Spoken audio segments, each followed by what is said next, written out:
Para nosotros, ASO 2022 fue un desafío, inicialmente un desafío muy grande, ahora es para nosotros una realidad que no terminamos de creer, fue concretar un sueño y es demostrarnos a nosotros mismos como Paraguay, como país, como sede, que podemos hacer las cosas, que las podemos hacer bien y que tenemos el potencial para hacer incluso cosas mejores para futuro. Creo que es la mejor forma de decir al paraguayo que podemos hacer grandes cosas, que ya todo lo que no salió bien quedó atrás y que hoy por hoy tenemos un nuevo Paraguay. ASO 2022 para todos nosotros, si bien fue una gran responsabilidad, hoy podemos decir que es nuestra mayor fortaleza como país. El otro día salíamos de los escenarios deportivos y nos cruzábamos con la gente, con el pueblo, con los compañeros que venían a ver las diferentes competencias y hablábamos de esto con el equipo, de que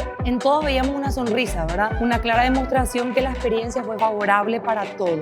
Y yo creo que desde dentro, nosotros como jefes de misión, entrenadores y sobre todo atletas, han sentido el apoyo incondicional del pueblo paraguayo. Los estadios, todos los escenarios estuvieron repletos cada vez que Paraguay jugaba y nadie ha sentido esa presión negativa por representar en casa. Todo el mundo ha sentido el apoyo incondicional del pueblo, ¿verdad? Que ve el sacrificio detrás de cada resultado.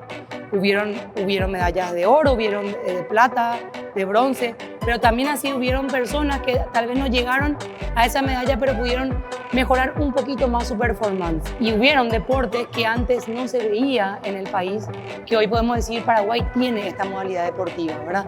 Y todo eso fue valorado por el pueblo paraguayo. Sentimos el apoyo, sentimos la empatía y sentimos la fortaleza de Paraguay unido, de un Paraguay unido que cree en su gente.